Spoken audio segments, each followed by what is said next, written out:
welcome. Lovely to see everybody this morning. As I say, there's a great number. We had 77 booked on, and I think that's testament to how important this issue is, even in a year when we've had incredible challenge globally. Here we are. What I'm certainly seeing across the city and Scotland is that climate challenge is emerging as one of the top priorities. And I guess there's that added focus with COP26 being hosted by the UK in Glasgow. It puts a spotlight on Scotland, and I think it gives us the opportunity to really take a leadership role and show that we're a small enough country to almost prove concept, but big enough to take that leadership role. So I think it's a real opportunity for Scotland. But I also, as Martin and Fiona mentioned, this isn't about waiting for COP. This is about getting into action. So we really need to start as soon as possible. And I guess as we recover from the pandemic, there will be a lot of businesses, particularly SMEs, who are very concerned that their full focus needs to be on recovery and catching up lost ground, particularly with the level of debt that many will have. And here's sort of another thing to grapple with, but it's a real opportunity to rethink our businesses and build net zero carbon very much into the recovery plan and the business model going forward. So it's a real time for resetting. But there is a lot of talk, there's a lot of ambitions. I think it would be fair to say that it's becoming a fairly cluttered landscape. And I think people are hearing so many versions that I think there is a need to simplify it and have more of a coordinated community approach to how we tackle this. I know Edinburgh has set its very ambitious target of net zero carbon by 2030. Race to zero, I think is it 50? We'll hear more from Fiona later, but I think it's 50% by 2030, 100% by 2050, and then Scottish Government's targets 2045.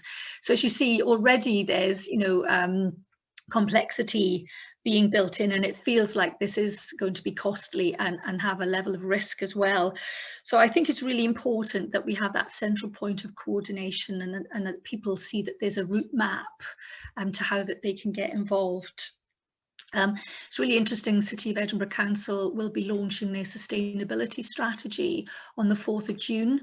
It's a hefty document. I've managed to have a look at it. It's about 75 pages, but I have to say it's a really good, well thought through, very detailed document, showing where all the emissions come from, how we all have our part to play. They recognise they cannot do this alone.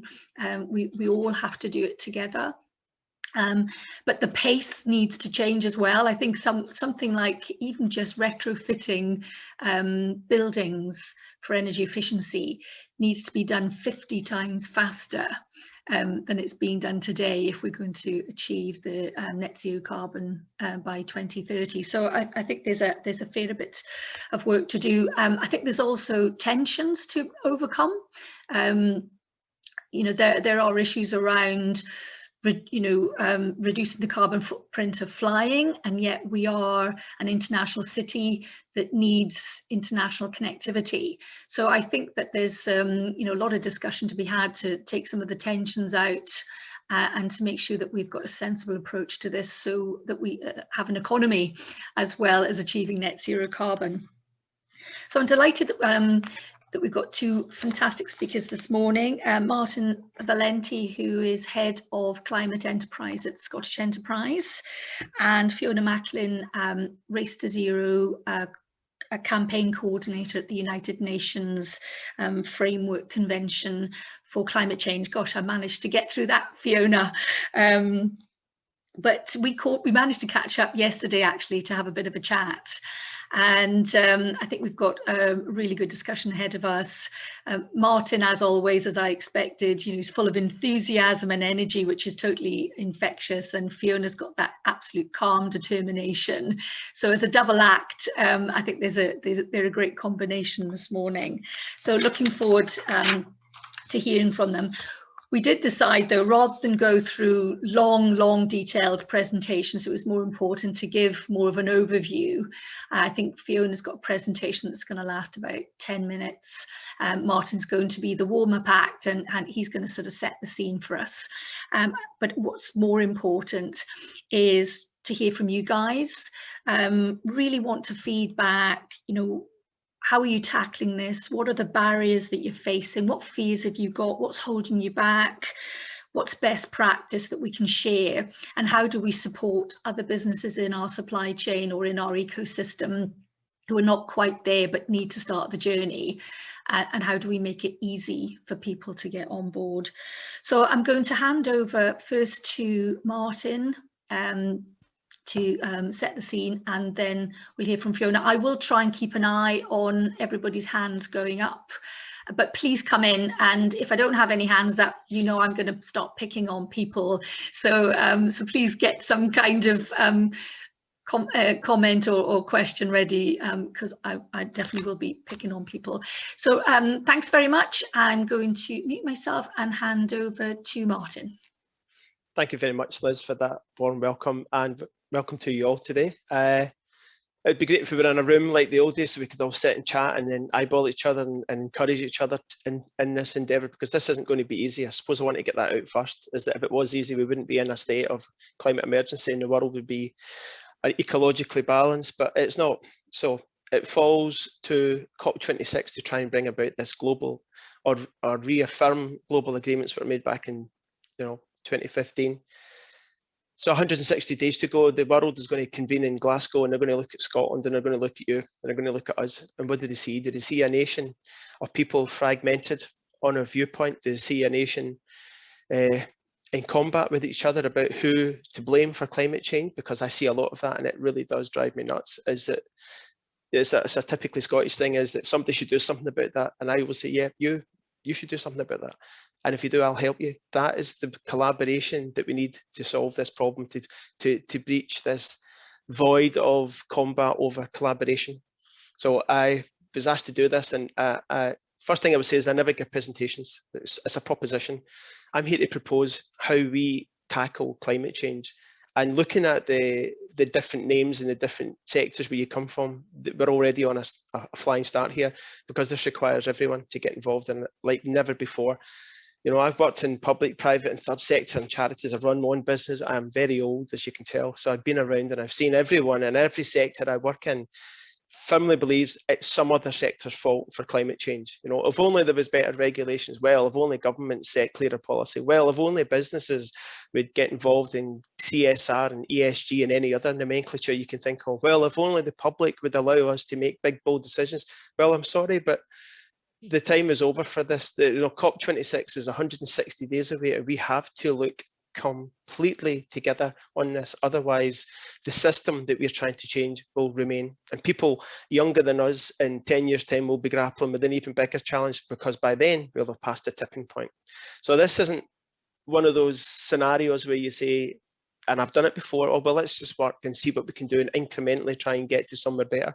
That can't happen. We can't be incremental anymore.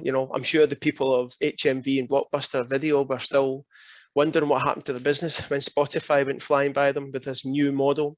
So this is the time of disruption. This is the no excuse era. It's up to us, it's up to you, it's up to me, it's up to your efforts. So my proposition is, how do we shift our mindset from dealing with climate change as this big ecological existential problem, which by the way it is, and how do we shift a lens? How do we add a Scottish, I'm just saying Scottish, because even if you're not Scottish, you can think like the Scots, right? So the idea is that how do you bring a problem-solving attitude to a recalcitrant social, economic, environmental challenge? If you think about it, for 50 years, we've known about the challenges and anthropogenic, emissions. But here we are still in a climate emergency. So something hasn't worked. I strongly suggest it's how we viewed climate change. We viewed it only as a problem to solve. And when you've got a problem to solve, you're looking to see whose problem it is and who should solve it. Now, if we drop that attitude and just say, this is our time here in Scotland to stand up. We don't want to be on our knees under Climageddon. We want to be on our toes with climate solutions. And then if you look at Scotland, you look at Edinburgh, the capital. So the capital really has got to be and has to be, and I'd love it to be that kind of leading the charge on this, because there's cities all around the world on the race to zero. Fiona, my colleague, who's far more professional, far more eloquent, will explain a bit about the cities in transition. But our transition shouldn't be forcing businesses to do something they don't want to do and adding even more complexity to, and I'm going to split the crowd here with Brexit and COVID. You know, it's hard enough for a business to stand on its feet at the moment, let alone charge ahead into the new net zero transition world. But that's exactly what we have to do. And again, it's all predicated in, and I know this sounds glib, but it's predicated in our mindset. Our mindset has to shift from this is a major challenge to this is the single greatest economic opportunity of our era. Just let that sink in. And I don't just believe me, believe Mark Carney, who's the former governor of the Bank of England, who said that climate change is the greatest economic opportunity of our lifetime. So that's really, really important. And he established only a month ago the Glasgow Finance Alliance for Net Zero, GFANZ it's called. And they were talking about trillions and trillions of pounds of investment looking for solutions for climate change. So wouldn't it be great if we could bring them out of Scotland? Wouldn't it be great if Edinburgh acted as a capital city and brought forward this mindset, this enlightenment? I was desperate not to say that today, but I thought I'd just have to mention it. Can we bring forward this new thinking? Can we come forward? Like, again, I keep speaking about this proposition, this mindset. If we approach climate change the way it's sold to us by Greta Thunberg and lots of people, it's a cliff edge. Who jumps off cliff edges here? Put your hands up. No, well, actually don't. What we should do is we should shift that to something equally dangerous, equally perilous, and quite arduous and challenging. So let's call it a mountain and not a cliff edge. Because if it's a mountain, we like climbing mountains. So there's something about the endeavour of the human spirit that says, that looked challenging, I'm up for it. Do you want to help me? Let's go. And you have Sherpas and you set base camps. It may be arduous and challenging, and you don't know what the future holds, but that's all right. You know, we shouldn't get humstrung on trying to, you know, just view this as this massive big barrier to business. It is the biggest leap forward in our economy that we will ever see. And the nations and the cities and the capital cities specifically that are at the head of this race, you're going to reap the rewards. The rewards won't just be economical, they'll be ecological, they'll be nature filled, there will be, the public will love saying they live in the world's first net zero capital city. It's so exciting time. Liz mentioned a really important point, and I'm only going to kind of like finish with this. The most important point for me is coordination. You know, climate change is so interconnected, complex and challenging, and there is no one size fits all, nor is there one agency or one solution. This requires systems change. It's almost like the Matrix, if you picture the Matrix. This requires systems change, and systems require mindset shift. And mindset shift comes from leadership. And if you've got strong leadership in the chambers, which I know you have, because I've known Liz for an awful long time, and she's not, to use the Glasgow term, sorry, she's not feared. So she likes to get stuck in. And I think the greatest thing that you could do, I think, in the next month, and I did say month, I don't think you should overthink this, is just come forward as a coalition of the willing, not who to find to blame, a coalition of the willing, and set a really, really bold, ambitious plan. I didn't say target because we've got targets coming out of our ears and we've got ambition coming out. I could open my drawer and give you lots of ambition. We need to see capabilities driven by passionate people, driven by entrepreneurs, by business, by enterprise, by academia, and by a coordinated effort of hope over fear. Hope mobilizes people, fear paralyzes them. If you're telling young people all the time, we need to get on strike, the world's ending, your house is on fire, it isn't any surprise we have climate anxiety. And people looking to find other people to blame. So let's just be bigger and smarter and grown up about this and say, we gave the world 3 industrial revolutions and a slightly wonky economic system. So it's payback time. So let's readdress some of the challenges, the recalcitrant challenges left over from our first endeavour that we gave the world, and articulate a new economic system. Yes, it's that simple, a new economic system that delivers sustainability and well-being rather than opposes them. Because what happens at COP26, and Fiona will maybe chat about that, is you have this kind of ambition loop. You've got the green zone, which is you and me, civic society, academia, activists, all the cool people. The blue zone, they're quite cool people too, but you've got the world leaders and, you know, presidents and first ministers, and they're all in there trying to have negotiations. but they're looking at you in the green zone saying, are the people up for this? Are businesses up for this? Are cities wanting to do this? Is the investment there? Well, I think they can tick that box because of GFANZ. And what sort of nation out of these 200 world leaders that are here circling the wagons, who's the pioneer out of that story? What's the nation, what's the city, what's the region that's got its dander up, that's got its mojo up, that's got its confidence, because hope mobilizes. Keep mentioning that, hope mobilizes. If you come forward with a hopeful agenda, you know, rather than businesses feeling they've got some other barriers to come to be socially accepted or to be financially rewarded, let's think how we do this together. And I can't think, and you would expect me to say this because I'm here, but I can't think of another city in the world that could do this the way Edinburgh can.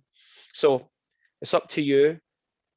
You're not alone. The world, Fiona will mention about other cities that are in transition, but my personal plea stroke proposition to you is let's work together in a coordinated, upbeat, mojo focused, we're going to solve this problem type attitude, whilst other people are circling the wagons. I know the outcome is they'll eventually get picked off. We have to be the brave people saying, we don't know where the future is, but we know it's not this. So we're going to go and we're just going to keep going, and we're going to be relentless in our pursuit of solving these problems, creating wealth and growing our economy. It's so exciting.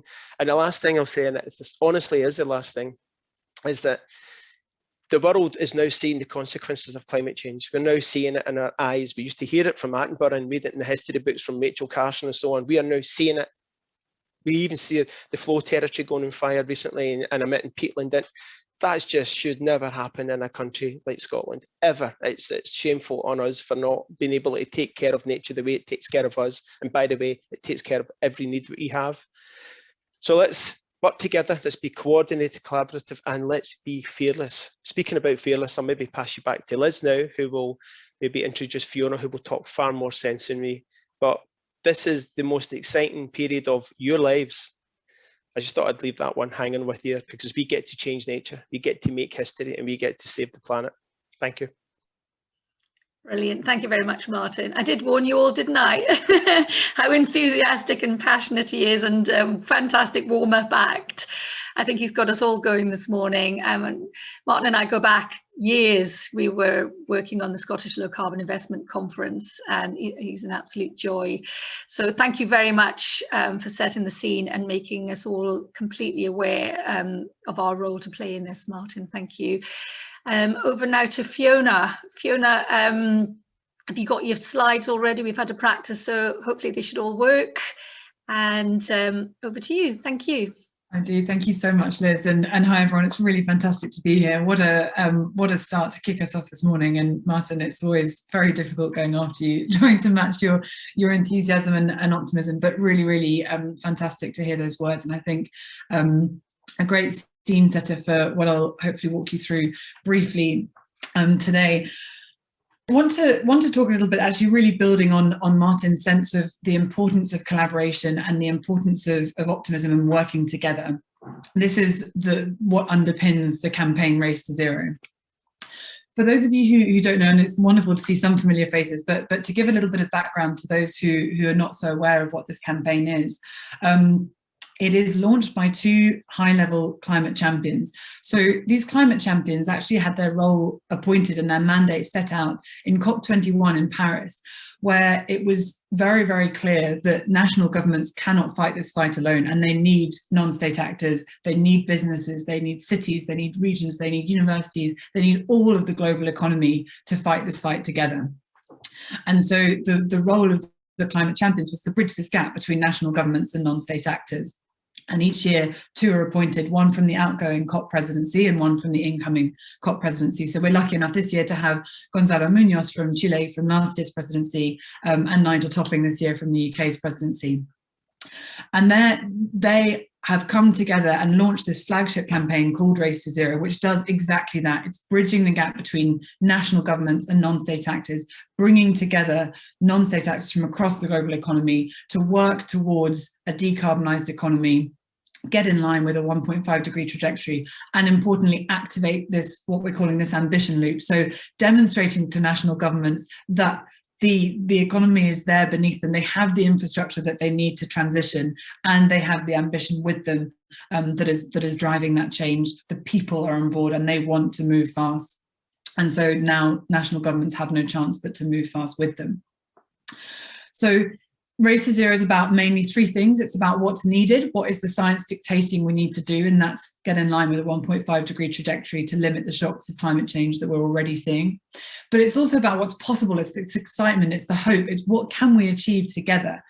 And it's recognizing what's underway already. And we've seen huge change despite COVID, despite the horrendous year that we've all had. We've seen climate commitments and action accelerate and grow exponentially. And so it's this sense of really believing that it's in the here, it's in the now, and it's up to us. Who's in the race already? We have seen a phenomenal growth, really exponential growth over the last 12 months. We're coming up to our 1-year anniversary in June this year, and we've already got over 700 cities, 24 regions, well over 2,000 businesses, 163 investors, higher education institutions, and these keep growing. So currently these are representing more than 15% of the global economy, over 7% of greenhouse gas emissions, and almost 1 billion people. But crucially, by COP, we want this to continue exploding. We want it to get to 30% of the global economy, a quarter of greenhouse gas emissions, at least 30% of the population. And the bottom of that pyramid is also really speaking to this ambition loop. It doesn't need to stand alone. We don't want just numbers for the sake of them. We want those numbers so that they are prompting change, ambition, action from national governments, and real representation of what needs to happen across regions in the planet. So you can see here that this growth curve, and we're looking to continue growing that, but really importantly, transitioning this momentum, accelerating into action, into implementation, and into credibility. So that's the background, the broad purpose of the campaign. But how do you join? The governance structure is such that we're working with leading initiatives and coalitions that are already doing this. We don't want to be yet another new initiative, yet another new coalition. This is an umbrella campaign that's bringing together existing initiatives to amplify their voices and help them work together to drive this convergence and really foster radical collaboration. So partner initiatives represent, they almost act as like secretariats to funnel in individual actors. So we have, for instance, Business Ambition for 1.5, which is bringing in large organizations, or the SME Climate Hub, which is acting as the funnel for smaller and medium-sized enterprises, or CBN, the Future Net Zero Standard from James Napier, I think I see in the crowd, bringing in Scottish micro businesses. So a real range of different initiatives that are funneling in those individual actors. So here, this is giving you a demonstration of that really broad landscape and the architecture of the race, and how individual actors can join. So whether you're a business or not a business, there are avenues into Race to Zero to work together. But really importantly, it's about meeting credible net zero standards. As Martin was saying, and as Liz was saying, we've had enough of, we're really seeing this commitment fatigue, and we're also seeing net zero explode almost to the point of becoming a bit meaningless depending on how it's seen. And so this idea of Race to Zero is really to create a standard for what net zero will get us to a 1.5 degree trajectory, moving away from marking our own homework and really setting a very, very robust landscape for what a credible net zero is. So any actor that joins Race to Zero has to meet these meta criteria for the campaign.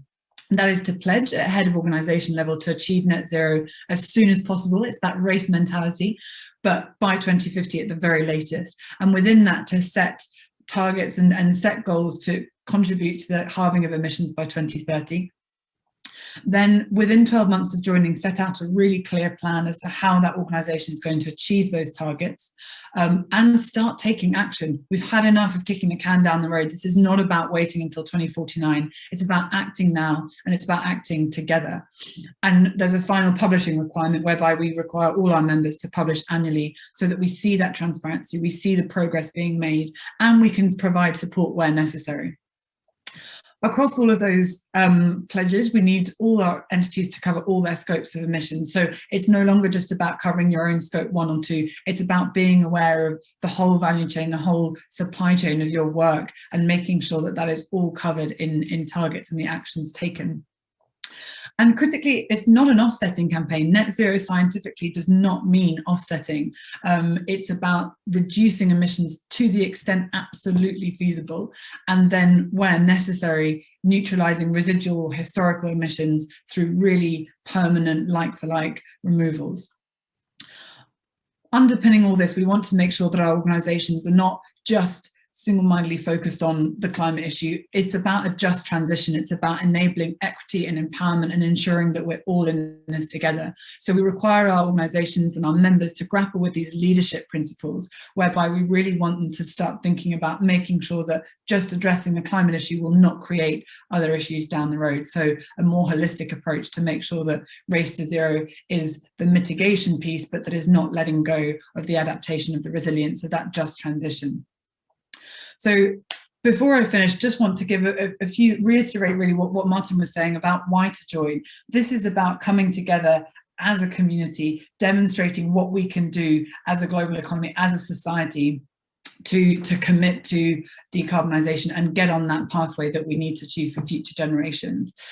Joining Race to Zero is about two things. It's about making those credible climate commitments and taking action to back those up. And it's also about joining Race to Zero as a campaign. So like I said, it's about moving beyond this idea of marking your own homework, but it's about taking those opportunities. It's economically beneficial, it's financially beneficial, it'll attract talent, it'll attract people to come and live in cities, it'll attract investment. So making these decisions, taking this action is beneficial, and it is that huge sense of opportunity.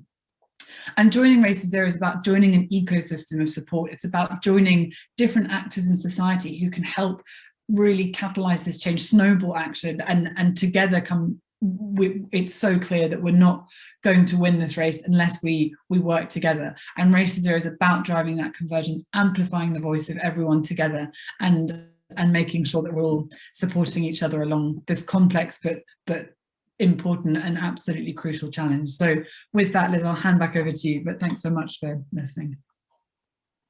Oh, thank you very much, Fiona. And I think it's lovely to have a structure, because I think we're all, sitting here thinking, want to get involved, but how do I get started? So I do think, having some kind of structure and that process of pledge, plan, proceed, publish, if anyone's like me, I do like to have a framework so that I can, get started. So keen that we've got some conversation, discussion going. I'm flicking up and down. Have we got any hands? Right, I'm going to pick on people. Fiona, you mentioned James Napier, who is on the call. I know that. James, can I pick on you? I know that you're leading on Scottish Net Zero Community. So that's, I think Martin mentioned it, that's kind of pulling that SME community together so that they can support. Do you want to come in and talk about how you're doing that and how that can support this race to net zero? I hope you're on. Liz, I can't see him on the list at the moment. He was certainly on earlier. Maybe he's gone off. Oh, right. Okay, that's that one gone then. James, no, you're right. He was on earlier. Okay, well, Bill, you stepped up. Do you want to come in? Because I know that your firm, Denton's, have been really leading on kind of the structure around this and the reporting and some of the compliance things that are coming down the line. Is there anything that you want to add about how you're approaching this? Yeah, so I think for me, and it was interesting, well, I think Fiona and the Race to Zero hits the nail on the head, really. It's the sort of community aspect of it, but is great. But really, it's a bit like carrot and stick. By saying that you have to measure all emissions, including Scope 3, and not allowing offsets to be counted, those are the two levers that you really need to make the difference. Because for many organisations, the Scope 3 emissions actually outweigh their Scope 1 and Scope 2. And if you don't count those, then it's a bit of a waste of time almost. But for most, what I regard as normal businesses in the normal world, doing not, just going about our business, we're not energy companies, we're not generators of electricity, and we're not making kit for the energy sector. So it sort of almost seems like a different world in many ways, but it's this measuring of Scope 3 emissions that is going to bring the work that is required to make the systemic changes that Martin referred to. It's that measurement of Scope 3 emissions that is going to drive this through every aspect of our life, fundamentally, because it doesn't matter what you do, your supply chain is going to be asking you now, what is it that you're doing to reduce your emissions, and how are you measuring your emissions, and show us how you're measuring your emissions. And it's those key questions that I suspect many businesses at the moment just are not geared up for.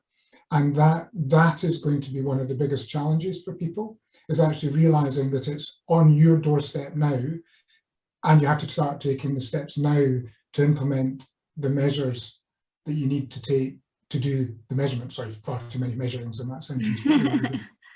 And that's really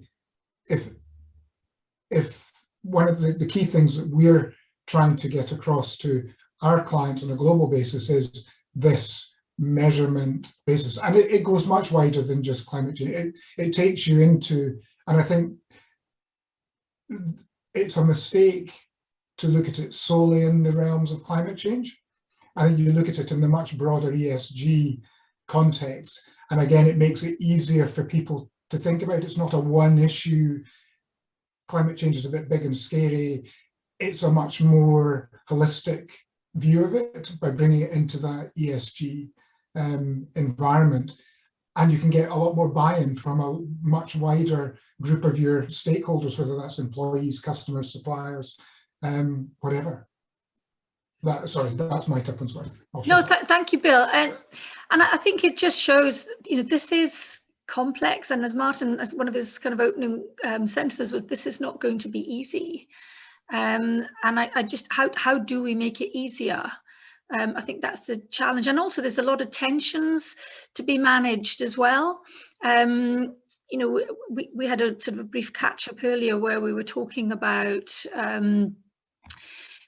we want to be an international nation. We want international trade. We've got fantastic culture and festivals that's all based on international connectivity. And yet, and that requires travel and flying, and yet sort of a key part is reduce flying.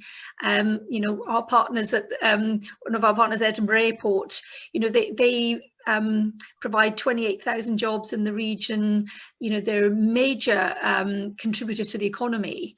And that's just not going to work for them, and we cannot be a nation and a capital city without an airport.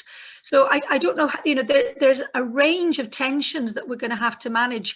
Martin, I see you've taken your mic off. Do you want to come in on that one? Yes, your point about international is important, because climate change is an international challenge, so it can't be dealt with in a kind of siloed, fragmented way. And the aviation and shipping sector figures will be taken into consideration at COP26. They've never really done that before. So suddenly there'll be a new focus on aviation and shipping. And when I say a focus, this is back to my proposition. Can the focus be, how do we help the transition in those sectors, rather than do we stand with a placard and say down with that sort of thing? Because that's not going to work. And that's why Fiona made the point about a just transition. Aviation sector will, INEOS at the moment in Grangemouth, they're developing aviation fuels which are zero carbon. They're hydrogen planes being developed up in the Orkney. Progress is happening in China. There are things that are happening around the world which will eventually land, if you pardon that pun, in our domain where we can take care of. But the point I keep making is that unless we can be grown up about conversion with Gordon. In fact, Liz, we had a meeting with Cristiano Figueres and Gordon during WWF in the same room. That would never have happened. And the idea is that more collaboration, less combat. So, because with my regulatory hat on, certain businesses are working to a thing called BAT, best available technique. And when they get to the best available technique, they rightfully could say, well, we've done everything we can, so we can't actually do any more. But businesses more and more, and I mean every day, are saying to me, I'm keen to do something, but I'm worried that the minute I do, I'm going to get accused of greenwash. So how do we manage these tensions of trying to solve these problems in a grown-up, sorry I keep saying that word, but I think it's quite daft of Scotland to be saying, this sector's bad, that sector's bad. We did that with the coal sector in the 70s. We must never repeat that idiotic decision of the country to say, you're bad, you can leave, because they did. But they left behind intergenerational unemployment, social, economic, environmental decline. You only need to go to an old mining town in Scotland and you'll see that's had the heart and soul and the culture ripped out of it. So let's not do that with the oil and gas sector. Let's not do that with aviation or shipping. Let's instead be grown up, collaborate, find solutions, develop technologies, work together and try and help those sectors transition. I go to Italy 2 times a year. I love it, hence the surname. So I'm not going to suddenly stop being who I am and loving the things I love. That's the difference about net zero transition, is that we embrace and disrupt in a way that works with their culture and their society and their prosperity, or we stand with a placard and oppose it. That's the options we have at the moment, Liz. And I think looking at the people on this, there's so many bright, smart, intelligent, solution-focused people. If we can corral that expertise and the attitude of, I want to live a prosperous life in the future, not a miserable one, I think that's got to be our starting point. Because it's easy to stop doing things, but we've seen the economic challenges that you get when you stop a sector because the world doesn't like it anymore. Yeah, I think, I mean, that's a good point. You know, we want to continue to live a good life, not this miserable life. And I think there's a lot of us are seeing that there's going to have to be big change and sacrifice to get to the solution, where that's not necessarily the case. And it's that mindset, as you say, it's not jumping off a cliff, it's climbing the mountain. And that sense of exhilaration when you get to the top of the mountain. So I think that's fantastic for me. That, you know, if I take nothing else away from this morning, I think that has absolutely changed the way I'm even thinking of leaning into this. I see Elaine Morrison. If you're brave enough to put something in the chat, do you want to come and say a few words? Can I bring you in? Helps if I unmute. Hi, good morning, everyone. Yeah, I was just in the comments relating to international travel. I was thinking it's not just our own movement of people, but actually the movement of goods. Driving exports for Scotland's economy is hugely important. We rely massively on being able to do that.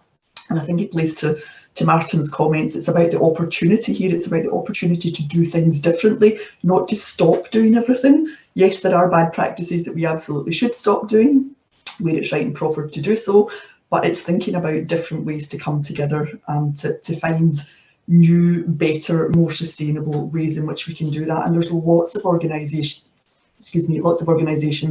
out there who can help. In the chat there was a comment about tools available to smaller businesses. There's lots of carbon measurement tools that are out there, and Zero Waste Scotland, different websites, a quick Google search will find all sorts for you. Within Edinburgh City itself, the local authority are developing a carbon measurement tool as part of developing a regional prosperity framework for the wider area. So Edinburgh, Lothians, Fife and the Borders, a document's going to come out to consultation in June, a core element of which contains thinking round about sustainability across the region. So how do we think differently about our regional supply chains? How do we think about the energy management use that's in place right across that whole region? So the city is a core driver for changing some of those behaviours and some of those opportunities that might come on the back of that. And how do we think about risk, and not risk in the usual fear sense of, oh my goodness, there's an audit, we're going to be caught out in something, but the risk of not doing something, the risk of not taking action, and what's the cost to us and to our environment of doing that. So lots going on. I guess I'm coming at this from a public sector organisation perspective, but lots of support coming to the fore out there. We've our own organisation, so like Martin, I work in Scottish Enterprise, we've launched our business plan today. The focus within that are jobs, good jobs, green jobs, fair jobs for people, regional equity. How do we drive an inclusive change that helps everyone who lives in the different areas, and net zero? So that's the demonstration coming from the Scottish Government through its public agencies to say we're really serious about this. You know, the support and services that we're going to provide to help business in the future on this quite exciting opportunity, are forming ourselves round about that. I'll stop there, Liz. You know me, I'll talk forever. No, that was brilliant. I mean, it was interesting you say you've launched your strategy. I was reading in the Daily Business yesterday, Linda Hanna was launching 400 million, Scottish enterprises are going to be spending 400 green million jobs over the next year on, as you say, green jobs, green recovery, jobs that are going to improve health and well-being. But it's interesting, I felt it was like a carrot-shaped stick that businesses have to commit or demonstrate commitment to net zero carbon, fair work to secure your support. So, as I say, stick or carrot, I thought it was a sort of beautifully carrot-shaped stick that kind of saying there's opportunity, there's support, but everybody's got to start shaping up and get behind this. So, I was actually going to bring. And just to add one other thing to that, because some colleagues on this call may not be aware, but I think it's on Thursday of this week, Scottish Enterprise will launch a Green Jobs call. So it's actually, you can access the financial support required to help create those jobs within your business that either think about how you transition to net zero, how you minimise the environmental impact of your activities within your business, or how you start to develop new low carbon products and services. So if you go onto the website, you can register. I think you've gone on to mute by accident, Elaine. Sorry, I don't know at which point I went on to mute. Go onto our website and find out about the Green Jobs call. Brilliant. No, thank you for that. I see Chris Adams on the call. Sorry to pick on you. I mentioned earlier in my welcome that City Council have spent a lot of time developing the sustainability strategy. I know you've got the Climate Commission that has produced the Edinburgh Climate Compact as well for businesses to sign up and get on board. But on the 4th of June, you're launching your sustainability strategy. You've been major contributor and probably main author of that. Do you want to? I saw you nodding away with a lot of the comments. So I hope that you've got some good insights from business this morning. No, absolutely. This has been terrific. Just partly to hear the passion, and that's always really encouraging, because this is a challenging, difficult space, and you can get bogged down in the hardness of it. So it's great to hear the optimism and the passion that we're hearing today. Yeah, I've been author of some of this piece. My colleague Beth Hall is the main lead on this the climate strategy project. So definitely she's done all the hard work there. But I've been leading on the net zero economy part, which is around the business and the skills aspects of the work. I won't say too much about this because this is a huge piece of work and we could talk forever about it. But in essence, a lot of the points that Martin and Fiona and others have made this morning are underneath the work that we're doing here. So yes, it's a huge challenge, but we are trying to break it down into the things that we can do and the things that we need help with. So we're saying, for instance, this isn't just a strategy for the council, this is a strategy for the whole city. It's about that coordination and that collaboration that we need to get to meet that net zero target. It's recognizing the things that are hard, but we've got a heck of a lot of good evidence about what is possible and what investment and what change is needed to do that. And there is an awful lot we can do. We say, for instance, the council as an organisation has massive levers at its disposal around the way it manages services, it invests, the way it spends public money, and in the way it works and convenes collaboration. So we can do an awful lot there. But we're only really, at the best, all that the council can do by itself is hit something like 3% of the climate target. So we can't do it all by ourselves. We need that whole city piece. And those levers that the council have are exactly the levers that everyone around this call has, that every organisation in the business has, every business in the city has. So what the strategy is trying to do is break down the elements that we need to work on, do the things that strategies do. See Martin's comment, do what you can do. Absolutely, that's the message. And it's trying to say, okay, we're looking for a massive culture change here, aside from anything else. So you start with culture and say, from a citizen point of view, how can we engage and empower our citizens? Now, that's not just about saying, passing the buck and saying that you need to do this. It's about saying, giving citizens the choices that let them make an impact around the way they make transport choices, the way they make energy choices, the way they make housing choices. So a little bit of engagement empowerment alongside actually the tools to make a difference. It then goes into what do we need to do on our development side, so about adapting the city for it to be climate ready. This isn't just about net zero in terms of emissions. This is also about being a climate ready city to deal with the things that are going to come to us whether we do anything or not around net zero. It's about looking at the energy choices that we have and how we generate energy in the city, about how we manage transport in the city. Talked about aviation, but there's also a lot around just the way traffic moves around the city and public transport, active travel, all these kind of elements in there. And there's a big piece about business and skills. So what do we need to do to talking about the opportunities, the investment opportunities that the city has? How do we connect investment to those opportunities and make that fly? Martin's talked about green finance, that kind of green investment protocol. Yes, absolutely. We want Edinburgh to be the best in the world, the best place in the world to come to invest in green infrastructure and to back our movements. Talked about the Climate Commission. Climate Commission's independent group. It is advising and setting the challenge to the city on climate. One of the things it's doing is a challenge to businesses around the Climate Compact, which is that ask the businesses to sign up and be committed to net zero and to show what businesses are doing. Now, at the moment, that's mostly suited to larger businesses, but we want it to be something that's accessible and useful and a tool that the businesses across the city can tap into. So one of the pieces of work that we want to do over the summer and in the implementation of this strategy is do a bit of work with businesses to shape and build that up. So I could talk a lot about that. It is a huge document. It covers a huge amount of ground, but we do have a really nice little 10-page summary. So if you have no time to read the whole piece, which is a massive piece of work, you've no excuse not to read 10 pages, and there's an awful lot in there. Really what we're doing with this is the first step. This is a bit of a consultation draft. It's out there to really provoke a good conversation.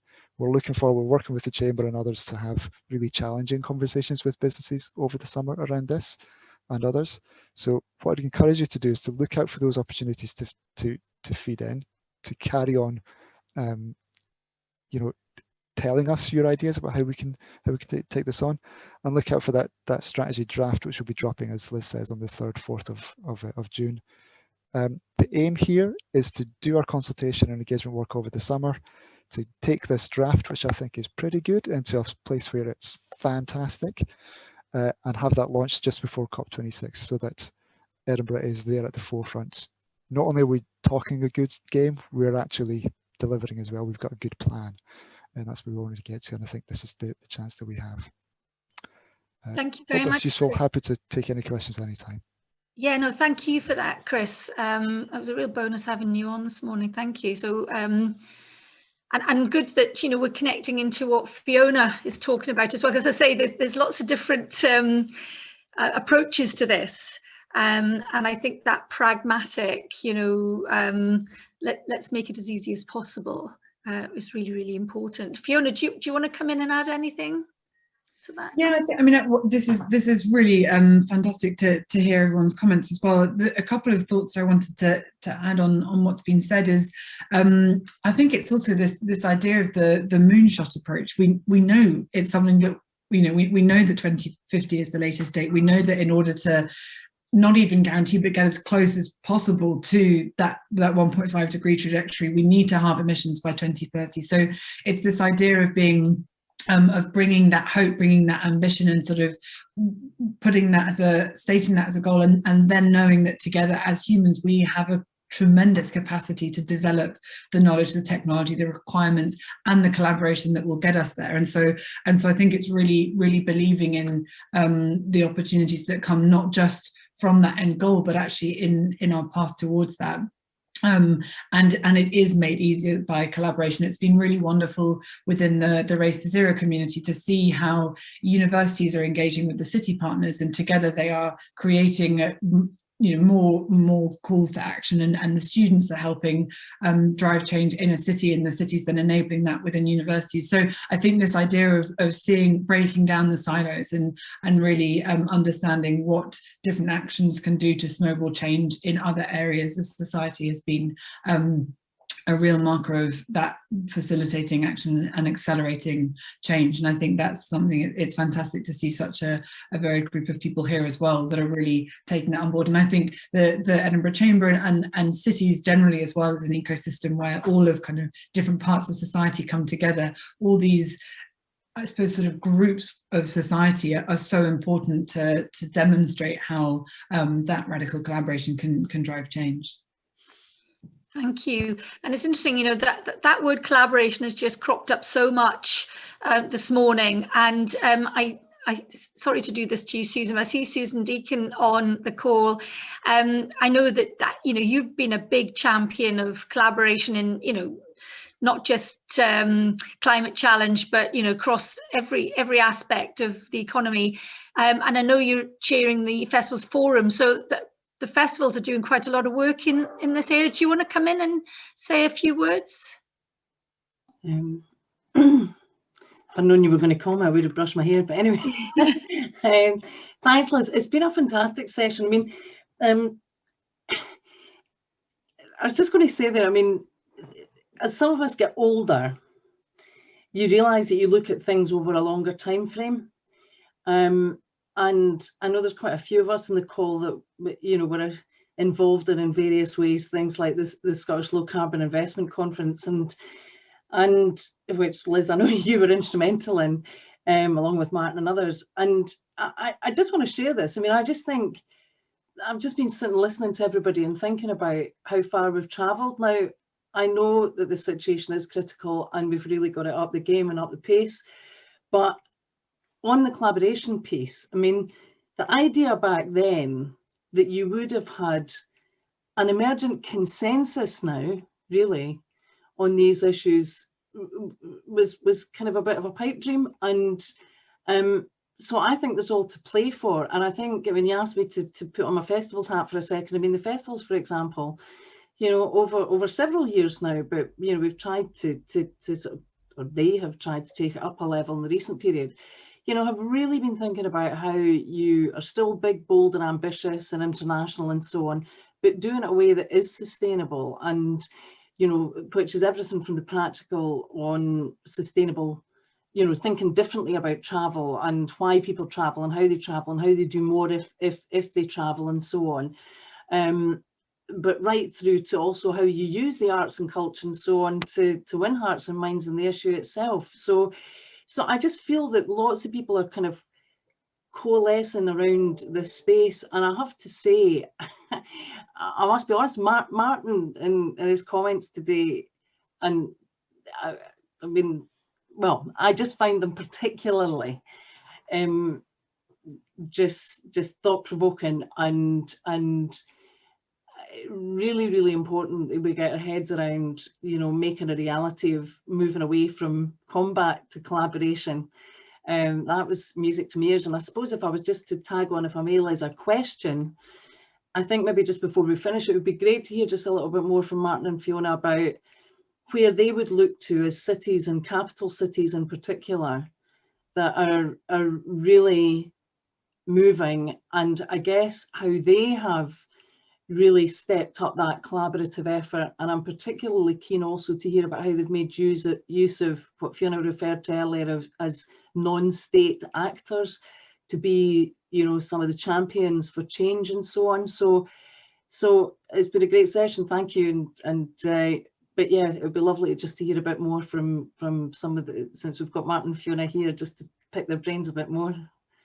Yeah, and thank you, Susan. And again, and to tag on to that question, I think from Gavin McDougall there, how can Scotland be that pioneer?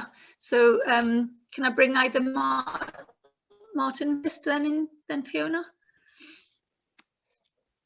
Thank you, Susan. How can we be the pioneer? We are pioneers. We've cut our emissions and grown our economy faster than any country in the G20. You maybe don't know these facts or get told them because it seems glib speaking about hope amidst pandemics and so on like that. But it's exactly what we need to be speaking about. This is I'm nearly jumping out of my chair with excitement. This is our chance to do something that will change the future of the planet. And I don't just mean the bank books of businesses. This will also change, you know, Mrs. Smith's, you know, who lives in the, you know, Pollock or Glasgow or Edinburgh or somewhere. This can change people's lives for the better. So it's hugely exciting. And I think at a time when the world needs a Scotland to be on its toes and to be confident, this is that time. We really need to be able to stand up and show the world that we have got such strategic leaders with such tactical deployment and operational excellence. And I think if you look at, so my last thing is, I've just mentioned very briefly, I call it the tale of two princes. One, Niccolo Machiavelli's book, The Prince. You can manipulate people to do climate change stuff. It's not going to work, right? It hasn't for 50 years and it's not going to work going forward. Two, Anton de Exupéry, The Little Prince, slightly different, who says, if you want to build a ship, don't assign tasks and don't tell people to collect wood. Teach them to yearn for the endless immensity of the open sea. Scotland needs to sell the world at COP26 the endless immensity of the open sea. We need to sell people hope. We need to say to them that the transition to net zero isn't a miserable, vegan-filled, no-flying type of life. It is a life full of prosperity and nature-rich and love and passion and enthusiasm. And that's where we're going, and we're going to be relentless until we get there. And you want to come with us, worlds. And sort of something about Scotland's place in the world is changing. We maybe need to realise it, and we need to not be the nation that says, well, somebody needs to do something about that, and maybe somebody smarter than us. Well, sorry, it's us. This is our chance to be the people we want to be, and the nation that's got the chance to do it. We'll never get COP again, ever. So this is our chance to stand up and show the world what we're about. So my legacy for Scotland, the legacy for us, the legacy for every individual on the planet is that we need to be the very best that we can be. We need to not be feared. We need to not be fragmented, and we need to not look over our shoulder for somebody else to do this. That isn't a scary thing for me. That's a hugely exciting motivational thing for me. And I'm looking at all the names on, I can't think of one person on here who wouldn't agree with what I said, because in your deepest recesses of your very being is you want to be a force for good on the world. You want to bring forward solutions. We want to be known in the history books as, we've had 25 COPs, 24 of them failed. One was successful because they spoke about hope over fear. They spoke about what do we have to gain from tackling climate change. The other 23 were, what do we have to lose by not addressing it? And by the way, your nation needs to do more than ours, and we're not going to do it unless you do. Well, that's nonsense. So here we are, just about 160 days. People are going to come here. Liz, what I want people to see when they look at the capital of our country is hope, ideas, solutions, fearless attitude, relentless pursuit of net zero transition, just transition, and all of that will culminate in huge levels of investment to allow us to do amazing things, because the world wants to see a successful COP. So maybe Fiona will chat a bit about some of the other cities, but I'm interested in other cities, but I'm much more interested in these cities.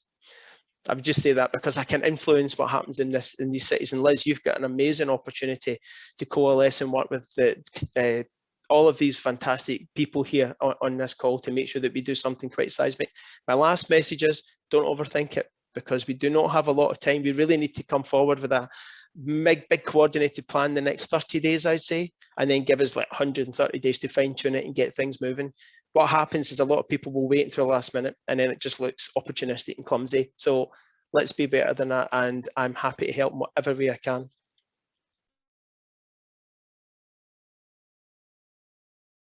Take myself off mute. Fiona, I know you've got a hard stop. Have you got a quick few minutes to say final words? I'll just really echo what Martin said, and I think the people of Edinburgh, Scotland, are really the kind of the beacons of hope. So bringing those all together in the face of COP will be hugely exciting. But completely agree with what Martin said, and thank you so much, everyone. It's been a really fantastic discussion this morning, and great to be part of it. So have a good rest of your days and your weeks, and looking forward to working on this together. Thank you very much, Fiona. I know you have to go. Thank you. I think that was a brilliant start.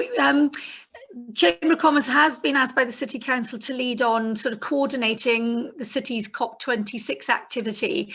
So we are trying to map what everybody's doing across the city and create a coordinated, almost not a programme in that we're curating things. It's really making sure that we're showcasing all the activities that are happening across the city, but we will be trying to run a series of stepping stone events on the way up to COP, so that we are sort of shining a light on what Edinburgh is doing in terms of best practice. But thank you very much everyone for joining us this morning. It's a conversation that could probably go on, and it's a shame, as Martin says, we're not round the table being able to kind of interject and bring people in. But my great thanks to both Martin and Fiona. You know, I think they've kind of roused some real passion for us all to think about. But also thank you very much for the contribution from everybody else. Great to have your views. Thanks for sharing all your thoughts and ideas, and very much looking forward to us all turning this contribution into action. So we've got a whole series of these things as a chamber, and I look forward to seeing you all at others and seeing how that we can take that leadership role. But thank you very much everybody, and have a lovely day. See you all again soon.